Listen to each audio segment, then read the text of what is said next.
I'm sure you've heard what brutal fate El Cholo suffered in his final hours after betraying the CJNG. But what about El Chapo's son? What did he do to deserve such a vicious assassination in broad daylight? And most importantly, what happened in his final hours? The Heir. The Sinaloa cartel is often referred to as the world's biggest and most powerful drug trafficking organization. It has a vast network of operations spanning the globe, and it's responsible for smuggling billions of dollars worth of drugs each year. An empire of such influence and power indeed needs an heir to carry on its legacy, and El Chapo has picked his firstborn and most favorite son to be his successor, Edgar Guzman Lopez. May 30th, 1986. From the moment he opened his eyes, Edgar found himself surrounded by power, influence, and danger lurking in every corner. As El Chapo's oldest son from his first wife, Griselda Lopez Perez, Edgar was groomed to be involved in his father's criminal activities from a very young age. Growing up on a ranch in the Mexican city of Jesus Maria, he was trained with a group of young sicarios under his father's command. And even as a teenager, rumors circulated that he oversaw some of the Sinaloa cartel's drug operations.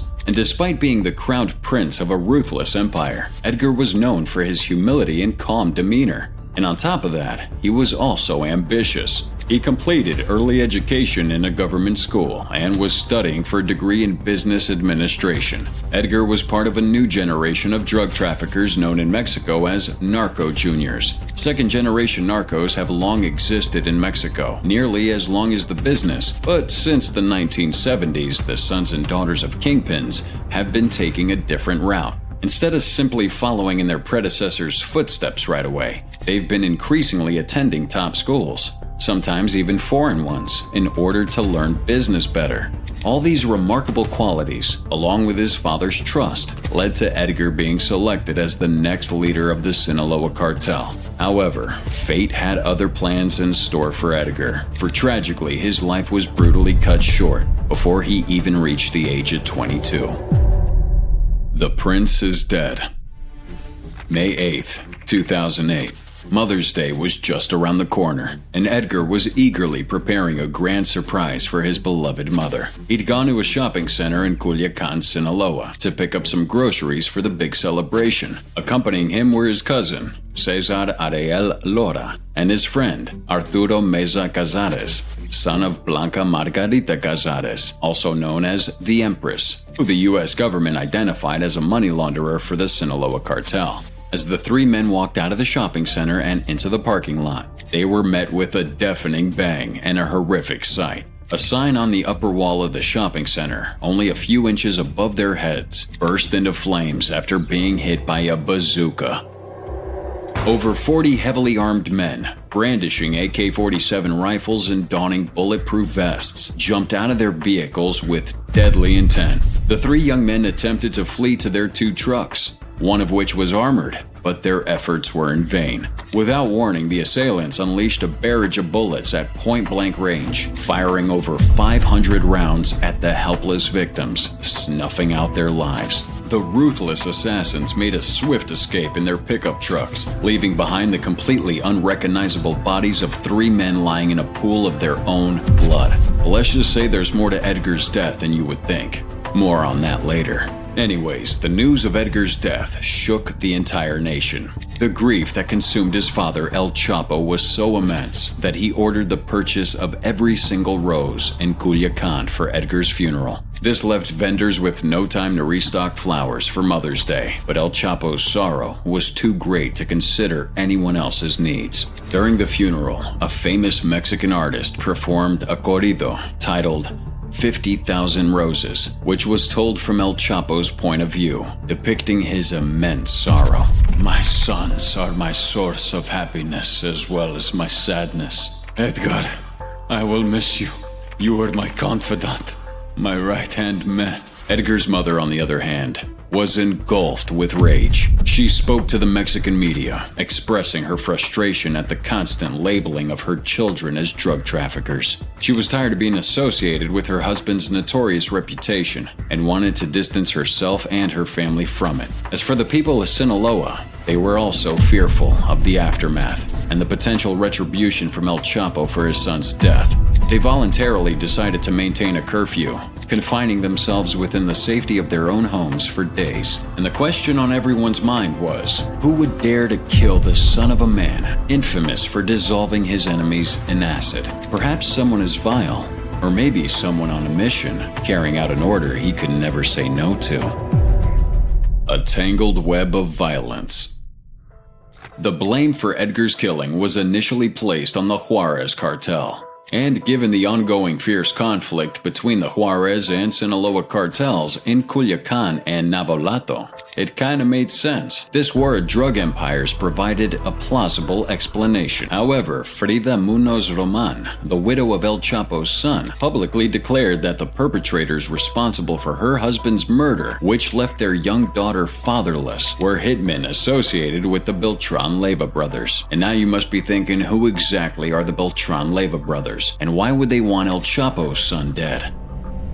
Beltran Leyva brothers, Hector, Alfredo, and Arturo, were notorious figures in the Mexican underworld. The brothers grew in power around the mid-1980s. However, for the next couple of decades, they remained as secondary characters in the drug trafficking world. Arturo Beltran Leyva was the head of the family. He and his brothers worked for years as hired guns for the man himself, El Chapo, and eventually became his business associates. Not only that, but when El Chapo was locked up in a max security prison, the brothers helped ensure his incarceration was as luxurious as possible until El Chapo finally broke out of jail in 2001. So, what changed? When one of the brothers, Alfredo, was arrested in early 2008, Arturo accused El Chapo of turning him in. This marked the official split between the brothers and El Chapo. They broke away from the Sinaloa cartel and formed their own organization, aligning themselves with the biggest rivals of the Sinaloa cartel, including Los Zetas. This decision set off a series of deadly turf wars, and the brothers, especially Arturo, gained a reputation for grotesque bloodthirstiness. And only a few months later, Edgar was assassinated, and many believed it was more than just a coincidence. Yet, that was one of two theories. The second theory suggests that the sicarios responsible for Edgar's demise were led by none other than one of his father's henchmen. An anonymous gunman from the Sinaloa cartel told a Mexican newspaper that Edgar's death was a mistake.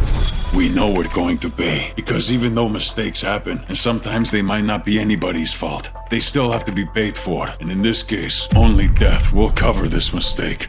It is believed that El Chapo himself ordered the execution of a young man named Israel Rincon, also known as El Gacho, due to his association with the Beltran brothers. The responsibility for carrying out this operation fell upon Gonzalo Inzanza, famously known as El Macho Prieto, the chief assassin of Ismael El Mayo Zambada, El Chapo's partner in crime and co-founder of the Sinaloa cartel. Communication, instructions, and inquiries were exchanged through radios, setting the stage for the impending tragedy. Fate also played a cruel hand, as El Gacho happened to be present in the same shopping center as Edgar and his friends on that fateful night.